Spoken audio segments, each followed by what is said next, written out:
ग्रंथों का अभ्यास भी मत करना।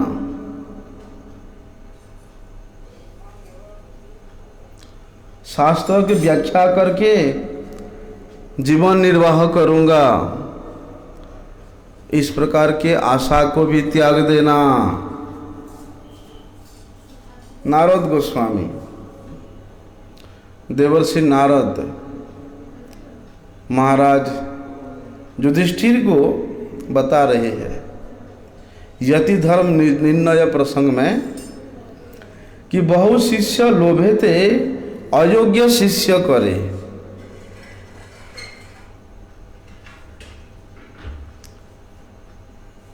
कि उस गुरु का, अब ये प्रसादी है, इस प्रसादी हाथ में आपने उसको पकड़ा, अभी भोग लेके जाओगे, खोलोगे प्रसाद, भोगी प्रसाद हो जाएगा। हैं? ना ना, उसको आपने पकड़ा ना, जो मंदिर का जो उसको हाथ में थोड़ा पानी से कर छिटा मार दो ना, विचार करना पड़ता है थोड़ा सा। भोग ठाकुर जी का भोग का वस्तु है ना, नहीं तो अपराध होता है।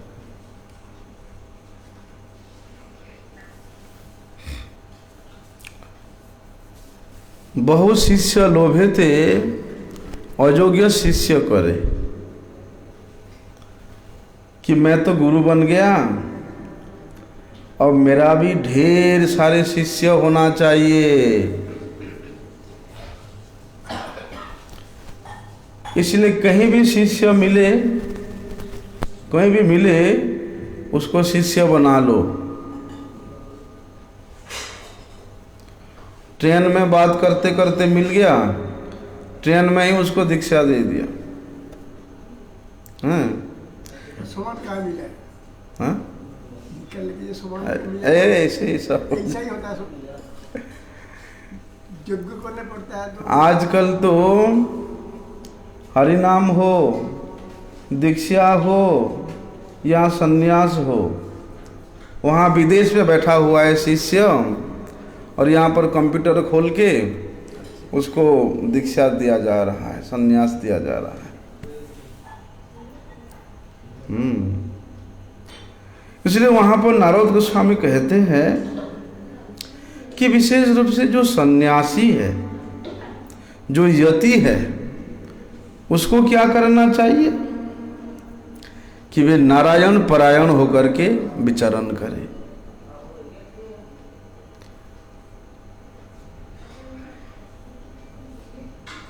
किस प्रकार से नारायण परायण? कि वो जहां भी दृष्टि पड़े वहीं पर अपने इष्ट का स्फूर्ति प्राप्त करे, अर्थात किसी के प्रति कोई द्वेष नहीं, किसी के प्रति कोई निंदा नहीं, किसी के प्रति कोई हिंसा नहीं। जहां देखे तहां पूरे इष्टदेव स्फूर्ति। एक यति वेशधारी को, एक सन्यास आश्रम में स्थित साधक को, सन्यासी को इस प्रकार से विचरण करना चाहिए कि वे नारायण परायण हो करके। और जितने भी प्राणी है, ना केवल मनुष्य, प्रत्येक प्राणी का वे हितैषी बने, लेकिन अपने जीवन निर्वाह के लिए कोई जीविका निर्वाह ना करे। यति है, सन्यासी है, अपने जीवन निर्वाह करने के लिए वो कोई बिजनेस करेगा, कोई नौकरी करेगा, ये नहीं। अपने जीवन निर्वाह करने के लिए कोई भी प्रयास ना करे, यथा लाभे संतुष्ट नियम में स्थित होकर के वे अपना जीवन यापन करें। वृथा वाद विवाद करके अपना समय को ना व्यतीत करें। वृथा तर्क वितर्क करके अपने अमूल्य समय को व्यतीत ना करे। जितना उसके जीवन जीने के लिए आवश्यक है उतना ही वस्तु का ग्रहण करे। जीविका निर्वाह उपयोगी जो वस्तु है केवल उतने को ही ग्रहण करे।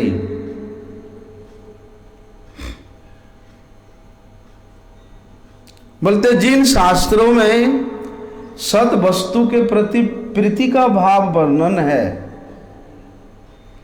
जिन शास्त्रों में भगवान हरि के महिमा का वर्णन है, भगवान हरि के भक्तों की महिमा का वर्णन है, उन शास्त्रों में पारंगत होने का प्रयास करें। और जो शास्त्र में असत्य वस्तु के प्रति, अनित्य वस्तुओं के प्रति प्रतिपादित किया गया है, उन शास्त्रों के प्रति कोई प्रीति ना रखे। भक्ति शून्य शास्त्राभ्यासे तर्क करी मरे। जो शास्त्र में भगवत भक्ति का विशेष रूप से वर्णन नहीं है, जहाँ केवल तर्क और वितर्क के विषय वर्णन है, उन सारे शास्त्रों का अभ्यास ना करें, उनके प्रति कोई अपना प्रीति ना रखे। और धन प्रलोभन करने की आशा लेकर के, धन मिलेगा इस प्रकार आशा लेकर के, बोलते जो अनधिकारी व्यक्ति है उसको कभी भी शिष्य ना बनाए। आजकल तो जितने बड़े धनी व्यक्ति देखते हैं, पर सबसे पहले उसको ही शिष्य बनाना चाहते हैं, है ना। किसी ना किसी प्रकार से उसके घर में जाकर के बार बार उसको पहले लाइव मेंबर बनाएंगे, पहले लाइव मेंबर बनाएंगे, उसके बाद धीरे धीरे शुरू हो जाएगा। और लाइव मेंबर बनाने का जो तरीका है, ये केवल धनाढ्य व्यक्तियों को ही पास जाएंगे, गरीबों के पास नहीं जाएंगे, क्योंकि ये बेचारा नहीं दे पाएगा इतना पैसे। जिसके पास धन है, जो धनाढ्य है, उन्हीं लोगों को पकड़ेंगे कि ये हमारे लाइव मेंबर बनने लायक है। शास्त्र मना करता है इस बात को कि जो अनधिकारी व्यक्ति है उसके धन के प्रति आकर्षित होकर के या धन प्राप्ति का लोभ लेकर के ऐसे व्यक्ति को कभी भी अपनी शिष्य मंडली में युक्त ना करे। अनधिकारी व्यक्ति को मंत्र देकर शिष्य मंडली ना बनाए।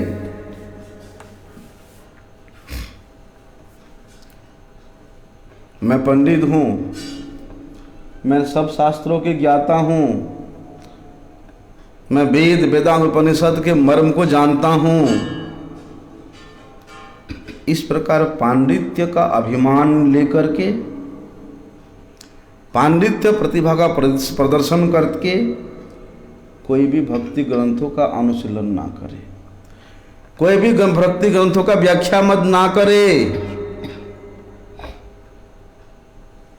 हाँ, भक्ति ग्रंथों में भगवत भक्ति का अनुशीलन किस प्रकार से होता है, और उन भगवत भक्ति अनुशीलनकारी जो संत जन है, वैष्णव जन है, उन्होंने जिस पथ के द्वारा परिचालित होकर के भक्ति का अनुष्ठान किया, उन्हीं के अनुगत्य में रह करके भक्ति ग्रंथों के माध्यम से भक्ति का अनुशीलन करे, लेकिन उसमें से अपने पांडित्य का प्रदर्शन ना करे।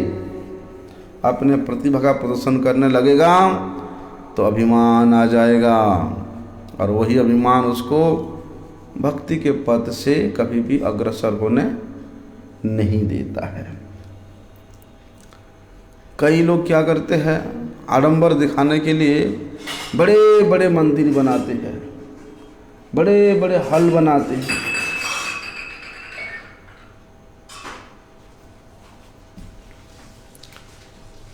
तो एक सन्यासी के लिए, एक यति के लिए बोलते ये आडंबर पूर्ण बड़ा बड़ा अनुष्ठान करना, आडंबर पूर्ण बड़े बड़े मंदिर बनाना, उसके परिचालना करना, एक प्रकार से वे अपने समय को व्यर्थ ही बिताते हैं। क्योंकि ये शुद्ध भक्ति के प्रतिकूल है। जब उस ईंट पत्थर जोड़ते जोड़ते तुम्हारा जिंदगी बीत जाएगा तो तुम भजन कब करोगे, सेवा कब करोगे? इसलिए उसके प्रति विशेष प्रीतियुक्त ना होए। और इस बड़े बड़े मंदिर बनाने के आड़ में या मंदिर बन भी जाएगा तो बाद में क्या होगा? अनेक प्रकार के अनधिकारी व्यक्ति लोग वहाँ आएंगे, व्यभिचार करेंगे, साधु समाज को कलंकित करेंगे। कितने बड़े बड़े मंदिर बना हुआ है, लेकिन जाके देखो कौन चलाता है, वहाँ चलाने वाला कौन है, परिचालना कराने वाला कौन है?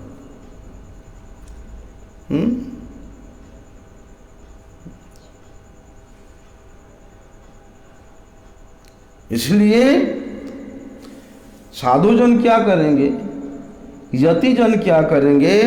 अपनी परंपरा के मार्ग में निर्देशित जो नियम है, जो शिक्षा है, गुरुजनों के अनुगत्य में रह करके उसी का ही पालन करे, उसी का ही अनुशीलन करे। क्योंकि शिष्य बनाने का अधिकार केवल उसी के पास है जो जातरति साधक है, जिसका रति, जिसका मति, जिसका चित्त के वृत्ति, जिसके प्रत्येक इंद्रियों के वृत्ति, जिसके मन के वृत्ति भक्ति में लग चुका है, भगवान में लग चुका है। अगर वृत्ति तुम्हारा दूसरे किसी अनुष्ठान कराने में है, बड़े बड़े मंदिर निर्माण करना, बड़े बड़े अनुष्ठान करना, लोग दिखाना, पांडित्य दिखाना है, अनधिकारी व्यक्ति को शिष्य बनाने का प्रयास करना, उन लोगों का अधिकार नहीं है शिष्य बनाने में। शिष्य तो वही बनाएगा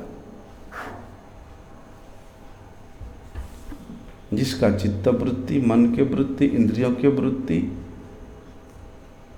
भक्ति वृत्ति के साथ जोड़ चुका है। दूसरे कोई वृत्ति का कभी वो इच्छा भी नहीं करता है। भक्ति वृत्ति को छोड़ करके दूसरे कोई वृत्ति में जिसका लेश मात्रा विलासा नहीं है, ऐसे व्यक्ति लोक कल्याण के लिए हो या संप्रदाय की रक्षा के लिए हो, शिष्य कर सकते हैं। इसलिए अनधिकारी के द्वारा अनधिकारी व्यक्तियों को बहुत से शिष्य बनाना शास्त्र निषिद्ध करता है, शास्त्र उसका विरोध करता है। इसलिए केवल जिसका चित्तवृत्ति एकांतिकी हरि भक्ति में लग चुका है, वही व्यक्ति ही शिष्य बनाने के योग्यता को प्राप्त करता है। एकांत की भक्ति स्वयं के मान के प्रति, स्वयं के सम्मान के प्रति, स्वयं के रक्षा के प्रति, स्वयं के प्रतिष्ठा के प्रति, स्वयं के पूजा के प्रति जिसका लेश मात्र भी इच्छा नहीं है, केवल मात्र एकांत रूप से जो श्री कृष्ण भजन में नियोजित है, वही व्यक्ति ही शिष्य बनाने योग्य है। इसलिए शास्त्र कहते हैं तस्मादेकेन मनसा भगवान सात्वताम पति श्रोतव्य कीर्तितव्यश्च ध्येय पूज्यश्च नित्यदा। क्या कहते हैं? जो नित्य निरंतर एकाग्र मन से, एकाग्र चित्त से भगवान के गुणों का कीर्तन करता है, भगवान के गुणों का श्रवण करता है, भगवान के श्री रूप का ध्यान करता है, भगवान के आराधना करता है, उसके मन में दूसरा किसी प्रकार की कोई अभिलाषा नहीं है, वही व्यक्ति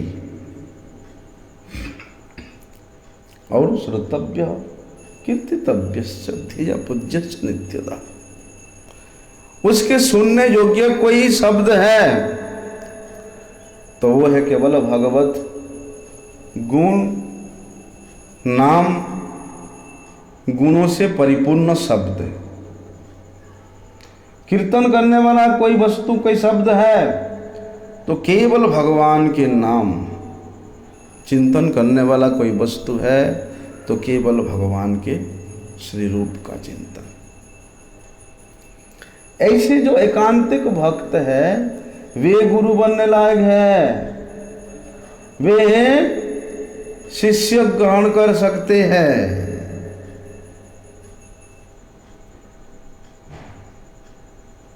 क्योंकि भगवान साधुओं के पति है, वे सात्वताम पति है। ऐसे भक्त को वे हमेशा अपने हृदय में लगा के रखते हैं। और जो भक्त भगवान के हृदय में लग के रहता है, ऐसे भक्तों के दर्शन करने मात्र से, ऐसे भक्तों के संस्पर्श में आने मात्र से ही जीव का कल्याण हो जाता है, मंगल हो जाता है। अनन्य भावेते करो श्रवण कीर्तन, नाम रूप गुण ध्यान कृष्ण आराधन। इसलिए भैया हम भगवान की कथा श्रवण करना है, भगवान के नामों का कीर्तन करना है तो अनन्यता रूप से करो, मन को इधर उधर भटका के नहीं। जिस वस्तु के विषय में, जिस तत्व के विषय में श्रवण कर रहे हो उसी में ही अपनी चित्तवृत्ति को लगाओ।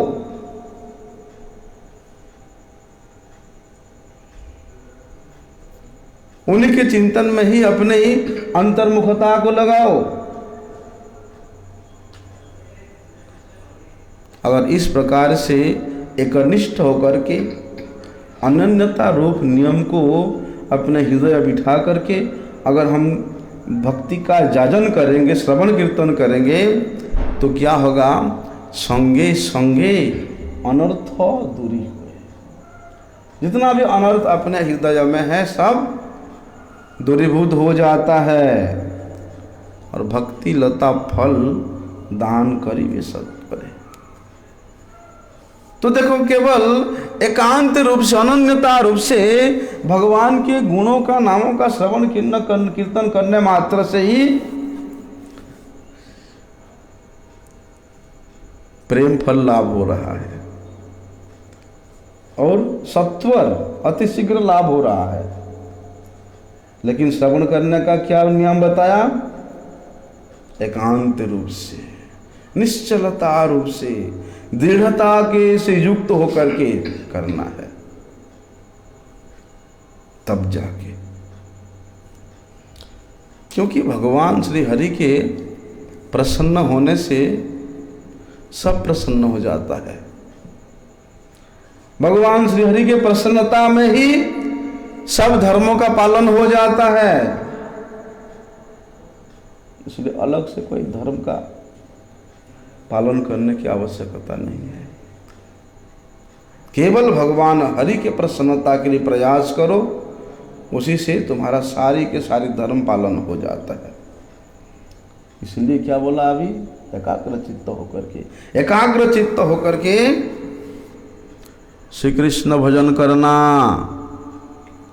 कब एकाग्र चित्त होगा? कर्म के आस को, ज्ञान के आस को, योग के आस को परित्याग करना पड़ेगा। अन्याभिलाषिता शून्यम ज्ञान कर्म अनादि आवृतम आनुकूल्येन कृष्णानुशीलनम भक्तिरुत्तमा। तब जाके उत्तमा भक्ति कर सकते हैं। और ये इस प्रकार के भक्ति का जजन करना ये प्रत्येक जीव मात्र का परम कर्तव्य है। क्योंकि भगवान श्री हरि प्रसन्नता हो जाने से हमारे चित्त वृत्ति भी स्थिर हो जाता है। और उसी स्थिर चित्त में धाम में वास करो। उस स्थिर चित्त में श्री गुरु वैष्णवों की सेवा करो। उस स्थिर चित्त में गुरु वैष्णवों के मुख से हरि कथा श्रवण करो। तुमको अनन्यता रूप निश्चला स्थिति प्राप्त होगा।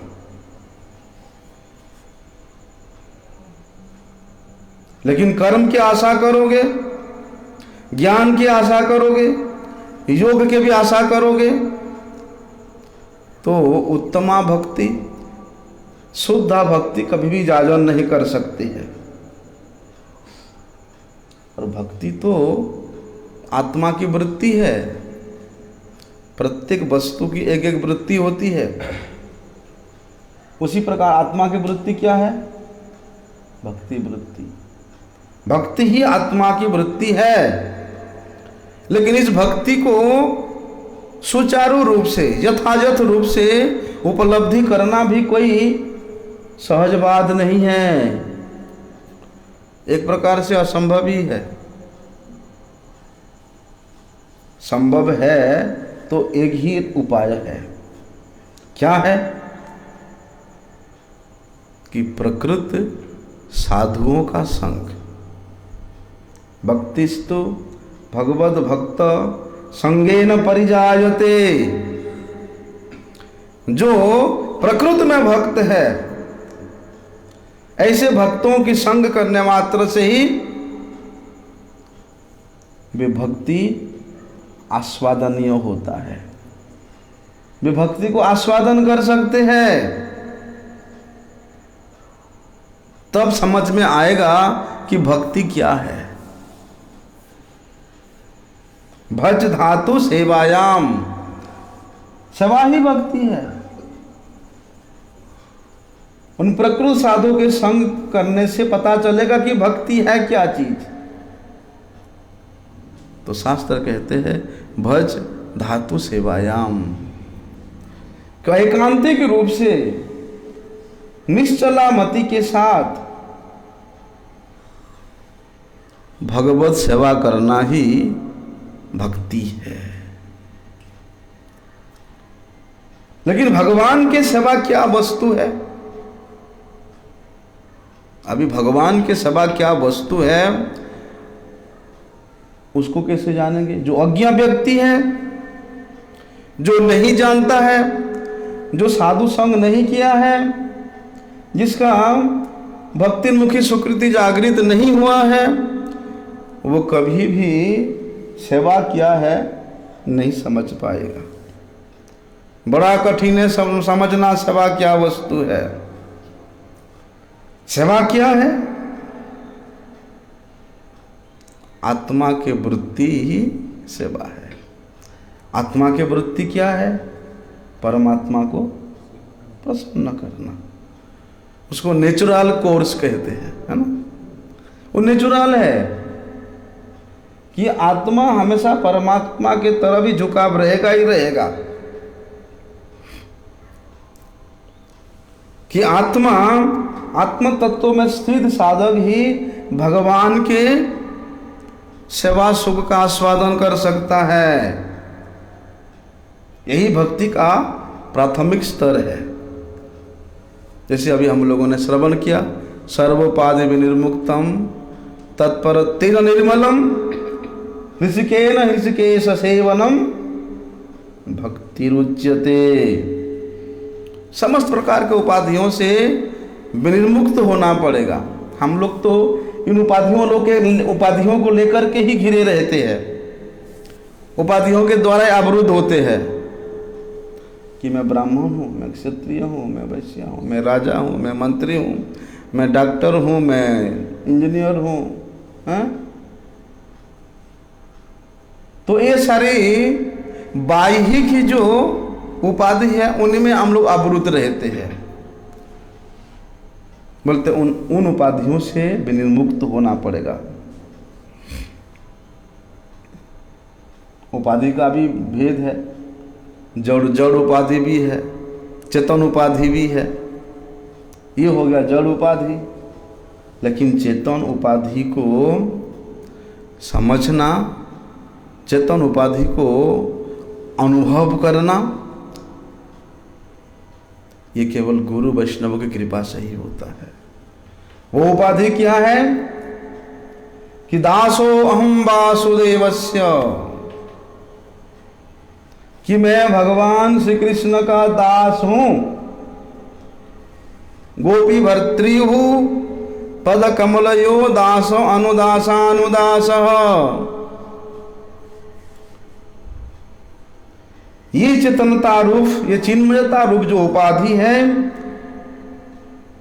ये उपाधि हमको भगवान के साथ संबंधित करता है। जो जितना इस उपाधि में बलवान रहता है कि मैं भगवान का दास हूं, उसका संबंध भी भगवान के साथ उतना ही अधिक मजबूत होता है।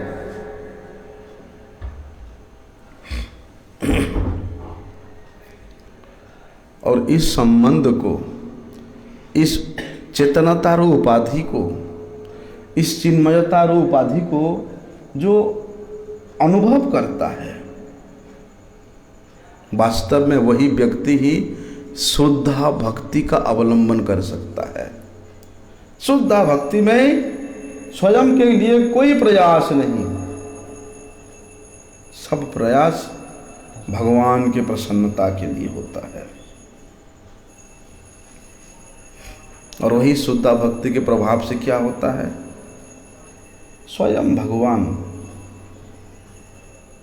शुद्ध भक्ति की स्थिति में स्थित साधक के लिए स्वयं भगवान क्या करते हैं, शुद्ध भक्ति के जो मूल विषय स्वरूप है उसके हृदय में अपने आप का उपलब्धि कराते हैं।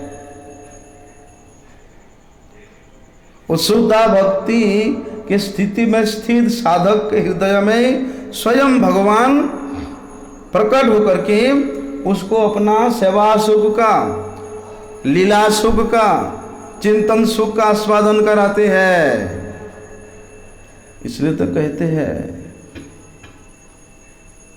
कि वैष्णव के हृदय में हमेशा भगवान का नित्य निवास स्थान है। अपने हृदय आभ्यंतर में वैष्णव जन भगवान को अवस्थान करा करके अनुभव करते हुए उनको सेवा करते हैं, भगवान को आनंद प्रदान करते हैं। और ये उपलब्धि कौन करता है, शुद्ध भक्ति के अवस्था में स्थित निष्कपट साधक, उसके हृदय में ये प्रकार की उपलब्धि होता है। किंतु इस प्रकार के शुद्ध भक्ति का उपलब्धि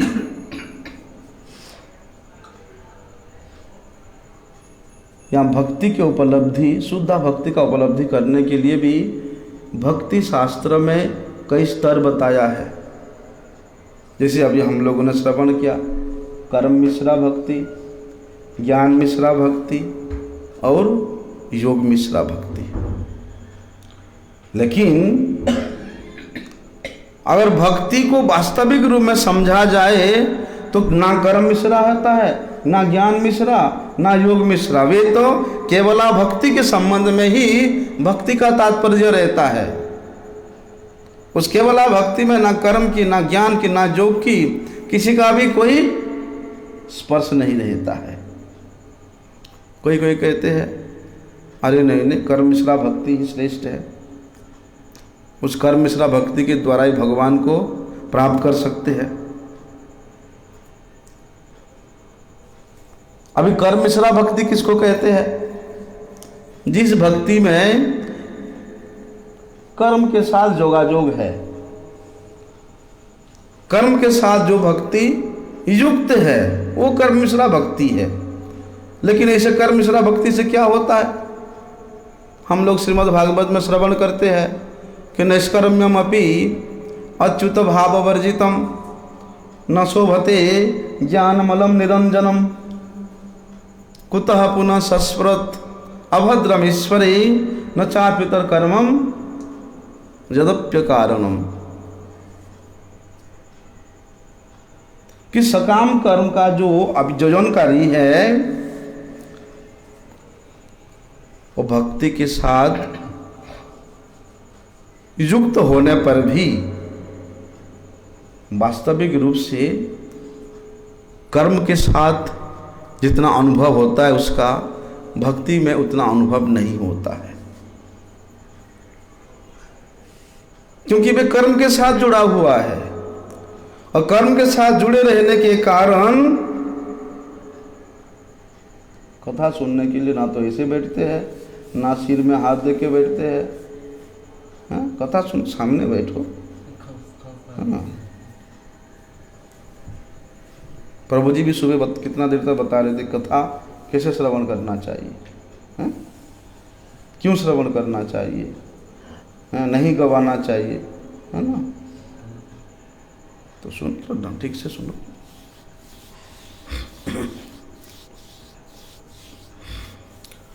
तो सकाम कर्म भक्ति के साथ युक्त होता है, लेकिन भक्ति के साथ वे सकाम कर्म युक्त होने पर भी उस सकाम कर्मी का जागतिक कर्म के विषय में जितना अनुभूति होता है भगवत संबंध में उतना अनुभूति कभी नहीं हो सकता है।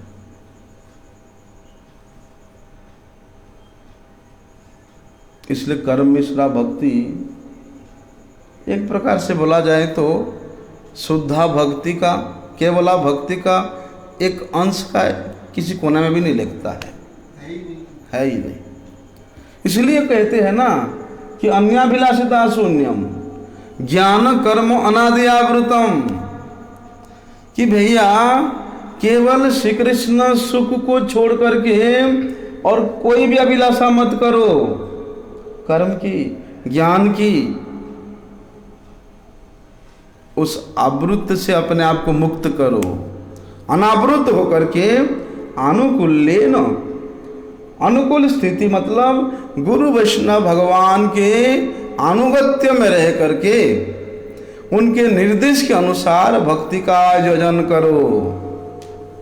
यही धीरे धीरे तुमको कृष्ण, इस प्रकार के कृष्ण अनुशीलन करते करते करते करते तुम भी शुद्धा भक्ति करने का, उत्तमा भक्ति करने का योग्यता प्राप्त कर लोगे।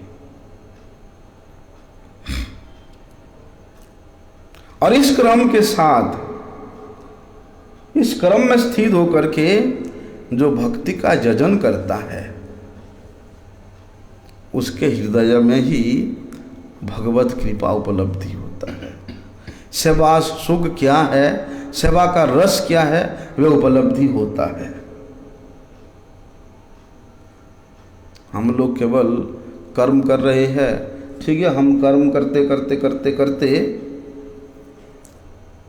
रहते हैं, लेकिन उस कर्म में भजन का लेश मात्र भी साधन नहीं होता है।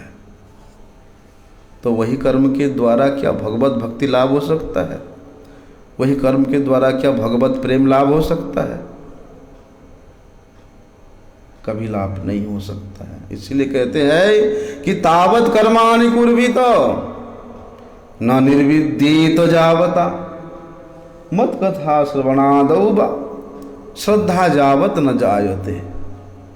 कि भैया अपने नित्य काम्य कर्म तब तक करते रहो जब तक तुम्हारा मेरे कथा में अनन्यता रूप से निष्ठा ना हो, रुचि ना हो, तब तक तुम कर्म करो। क्योंकि जब तक कर्म में तुम्हारा रुचि रहेगा तब तक तुम भक्ति को नहीं समझ पाओगे। कर्म में रुचि रखोगे, कर्मफल में रुचि रखोगे, तो भक्ति के वृत्ति को कभी भी नहीं समझ सकते हो। तो फिर कर्म मिश्रा भक्ति के द्वारा क्या भगवत सुख आस्वादनीय है? नहीं है, क्योंकि भगवान स्वयं कहते हैं तावत कर्माणि कुर्वीत, कि कर्म करते रहो, मत छोड़ो। हाँ, अगर मेरे कथा में तुम्हारा अत्यधिक रुचि हो गया है, निष्ठा हो गया है, परम विश्वास हो गया है, मेरे कथा के बगैर तुम रह नहीं सकते हो, जिस प्रकार से पानी के बिना मछली नहीं रह सकता, उसी प्रकार मेरे कथा के बगैर जब तुम रह नहीं सकते हो भैया, तब तुम अपने काम में कर्म को छोड़ करके मेरे कथा में ही निमज्जित रहो।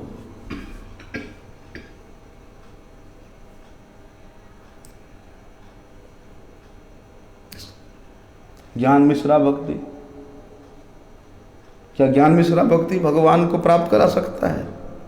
ब्रह्मा जी कहते हैं ज्ञाने प्रजा समुदपास्य नमन्तैव जीवन्ति सद्मुखरितां भवदीय वार्तां स्थाने स्थिता श्रुतिगतां तनुवांग मनोभि ये प्राजसो अजितो अजितो त्रिलोक्यम। ज्ञान के प्रयास के द्वारा भी कभी भगवान को प्राप्त नहीं कर सकता। कौन सा ज्ञान? यहाँ पर ब्रह्मा जी ने उन निर्विशेषवादियों के ज्ञान के विषय बता रहे हैं। संबंध ज्ञान तो चाहिए, ज्ञानम ते हम सब विज्ञानम, वो वाला ज्ञान चाहिए, वो वाला विज्ञान तो चाहिए जो ज्ञान हमको विज्ञान में युक्त करे। लेकिन यहाँ ब्रह्मा जी ने कौन ज्ञान के बारे में बता रहे? निर्विशेषवादियों का ज्ञान, जिसको क्या कहते हैं? जीवो ब्रह्मैवना पर, जीव और ब्रह्म में ऐक्यता है, किसी प्रकार का लेश मात्र भी भेद नहीं है। वो लोग बोलते हैं जीव ब्रह्म को बात कहते हैं उसको, उस प्रकार के ज्ञान। अरे तुम स्वयं ब्रह्म बन जाओगे, तुम स्वयं भगवान बन जाओगे, तो फिर भगवान का सेवा कैसे करोगे? हैं? तुम्हारा इच्छा होगा कि वो मेरे सेवा करे। इसलिए ज्ञान के द्वारा कभी भी भगवान को आस्वादन नहीं कर सकते हैं, क्योंकि वो ज्ञान भी असम्यक ज्ञान होता है, वो ज्ञान भी चिद जड़ समन्वयवादी ज्ञान होता है। और जीव जब तक अपने स्वयं के चेष्टा से उस तत्व वस्तु को जानने का प्रयास करता है, उस तत्व वस्तु को उपलब्धि करने का प्रयास करता है, स्वयं के चेष्टा से कभी भी नहीं कर सकता है। ये हमेशा वंचित ही रहेगा। स्वयं की चेष्टा मतलब ज्ञान के द्वारा हम वेद पाठ करेंगे, वेदांग पाठ करेंगे, उपनिषद पाठ करेंगे, और भगवान के बारे में तो वर्णन है, हम जान लेंगे भगवान को, असंभव है। एक बात है, कहते हैं बिंदु नाई होए सिंधु बामनो ना सरसे इंदु। एक बिंदु जल कभी भी सागर नहीं बन सकता है। जो नाटा होता है, बामन छोटा होता है, वो कितना भी प्रयास करे चांद को छूने के लिए,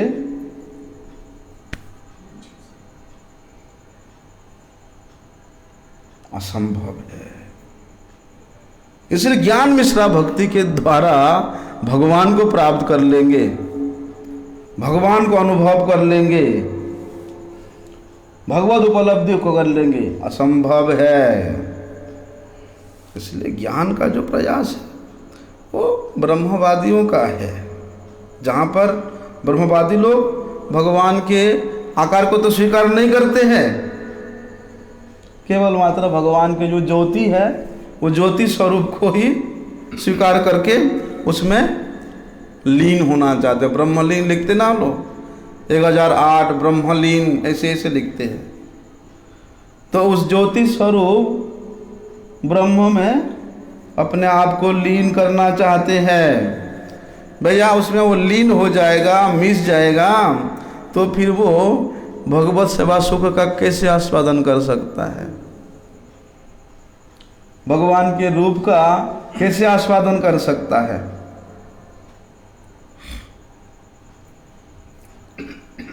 ज्ञान कहाँ पर होता है? बोलते ये ब्रह्मांड को भेद करके विरजा, उस विरजा के पार जाने से ब्रह्म ज्ञान लाभ होता है। किंतु उस ज्ञान को, उस ब्रह्म ज्ञान को ज्ञान नहीं कह सकते हैं।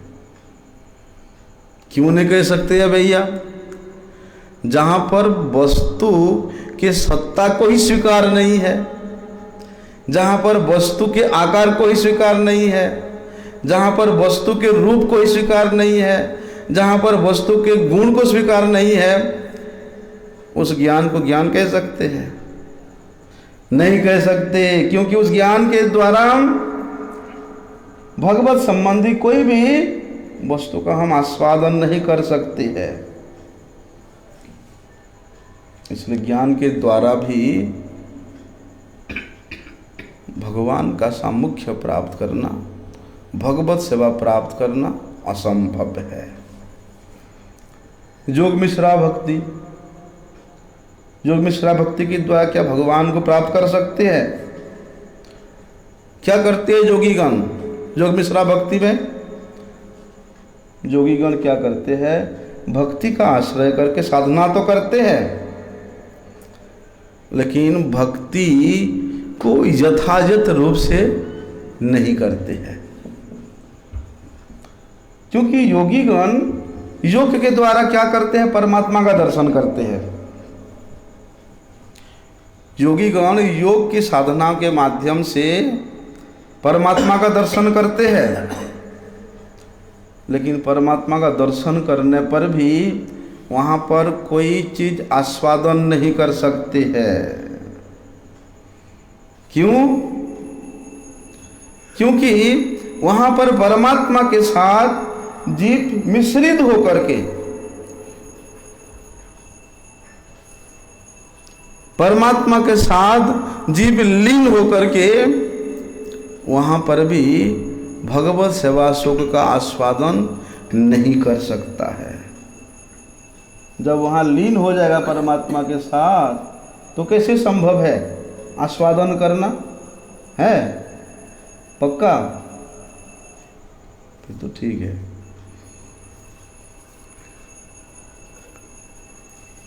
तो फिर भक्त लोग क्या कहते हैं? भगवान स्वयं कहते हैं, अरे वो लीन होने के बाद तो छोड़ो, कि सालोक्य शास्त्र सामीप्य सारूपिकत्वम अप्युत दीयमानम न गृह्णन्ति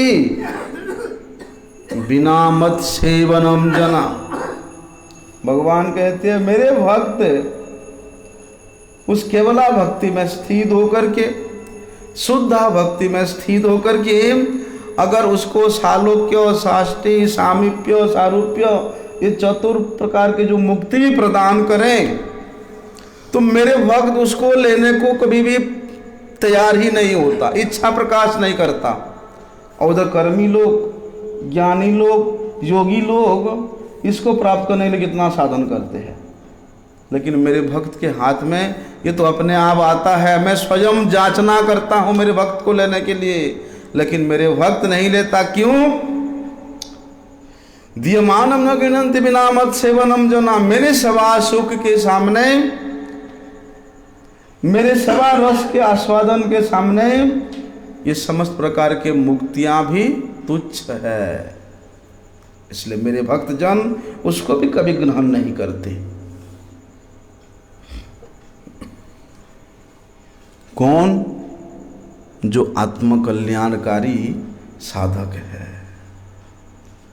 जो अपने आत्मा का कल्याण चाहता है, वैसे साधक इस प्रकार के मुक्ति का उपेक्षा करके वैकुंठ धाम को अतिक्रम करके नित्य गोलोक वृंदावन में प्रस्थान करते हैं।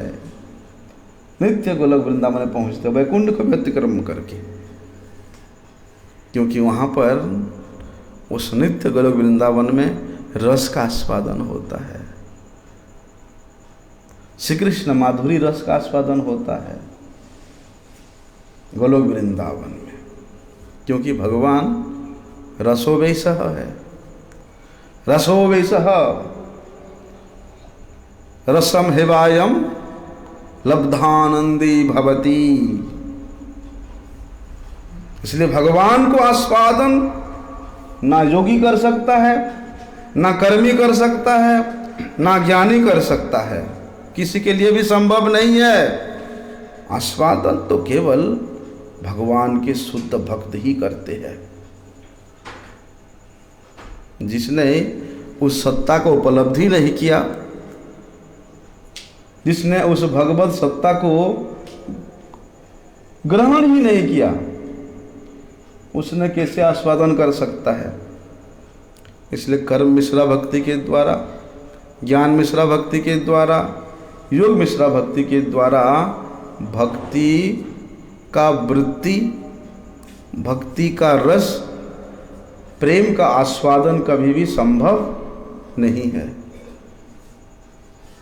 चैतन्य चंद्रामृत में बहुत सुंदर श्लोक है, कहते हैं कि प्रेमानामद्भुतार्थ श्रवण पथ गतः कस्य नाम्नः महिन्म को वेत्ता कस्य वृंदावन विपिन महामाधुरी सुप्रवेशः को वा जानति राधं परमरस चमत्कार माधुर्य सीमा एक चैतन्य चंद्र परम करुणया सर्वम आविष्कार। केवल मात्र सचिनंदन भगवान श्री चैतन्य देव के कृपा से ही प्रेम किया है।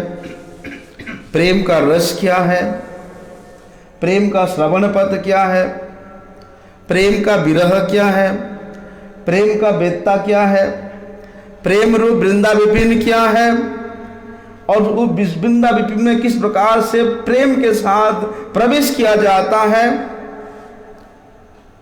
उन श्रीमती राधा रानी के चरण रूप सौंदर्य क्या है, उन श्रीमती राधा रानी के चरणों का चमत्कार क्या है, उन श्रीमती राधा रानी के चरणों का माधुर्य सीमा क्या है, वो तो केवल श्री चैतन्य चंद्र के परम करुणा से ही उपलब्धि किया जा सकता है, आस्वादन किया जा सकता है, अन्यथा नहीं। आगे का विषय हम कल श्रवण करेंगे। वंशा कल्पतरुभ्यश्च कृपा सिन्धुभ्यैव च पतितानां पावनेभ्यो वैष्णवेभ्यो